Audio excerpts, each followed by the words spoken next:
Carnaval. Se eu tiver feia, Rogério, eu dou na sua cara. Voltando, galera, agora com a parte 2 do Tribunal PET, responsabilidade civil, mais propriamente a responsabilidade civil do médico veterinário.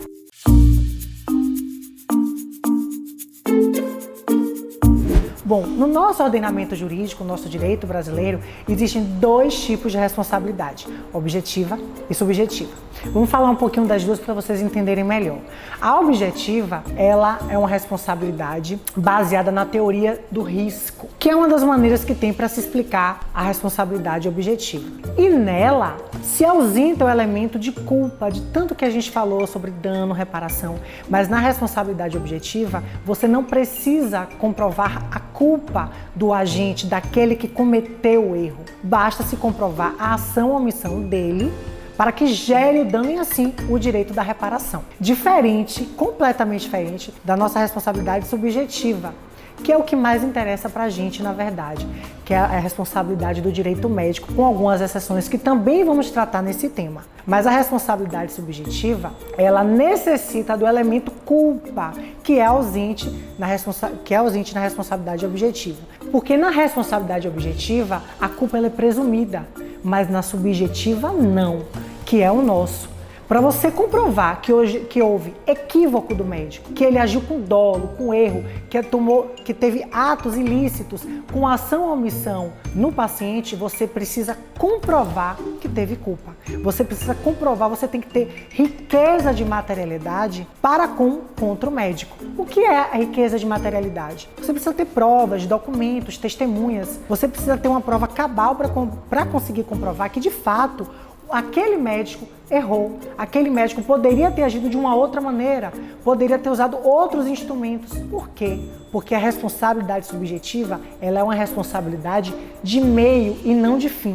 É exatamente isso. Na responsabilidade objetiva, você não necessita do elemento culpa, mas na subjetiva você tem que ter o elemento culpa. Você precisa comprovar que, de fato, esse veterinário, ele agiu com dolo, com ilicitude, com erro, com negligência, com imperícia, com imprudência. Alguns elementos que a gente consegue comprovar a culpa, mas a culpa precisa ser comprovada.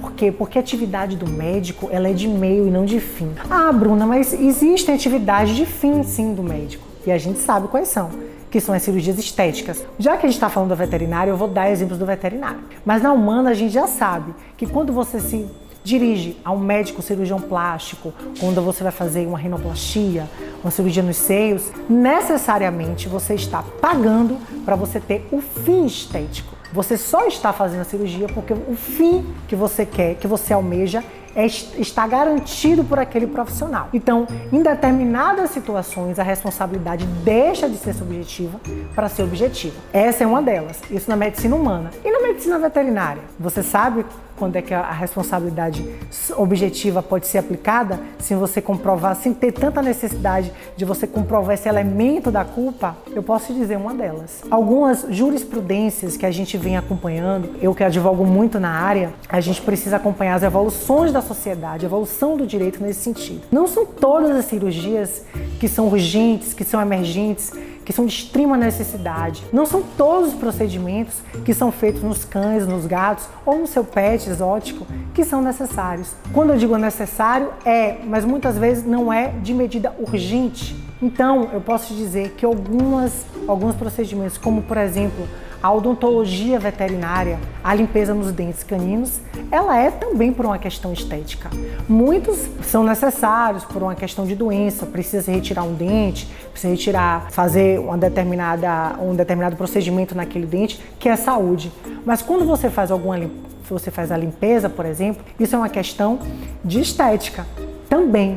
E aí o profissional está garantindo a você o resultado final disso. Então ele está se comprometendo com você que aquele procedimento ele vai realizar com sucesso. E se algo acontecer na cirurgia? E se efetivamente ele não fizer o que ele prometeu a você? O que na verdade existe nessa relação contratual de consumerista, ele não cumprir com a contraprestação dele, porque a sua você cumpriu, você pagou, né? E a parte dele, ele não cumpriu, como é que fica? Bom, a depender de cada situação, eu venho sempre reforçando isso nas minhas redes sociais, a gente tem que analisar caso a caso, porque cada caso realmente é um caso. Então a gente precisa analisar diversos fatores para justificar que aquele profissional que garantiu aquela limpeza, que garantiu aquele procedimento, ele não cumpriu, ele não efetivou.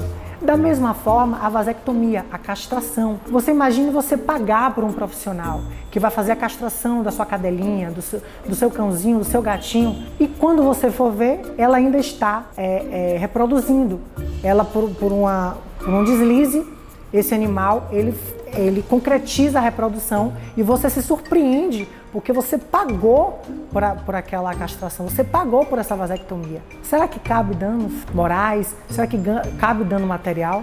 Com certeza cabe. Agora a gente precisa comprovar. E aí a gente precisa convencer o juiz que essa responsabilidade, ela deixa de ser subjetiva para ser objetiva, porque ela tinha fim.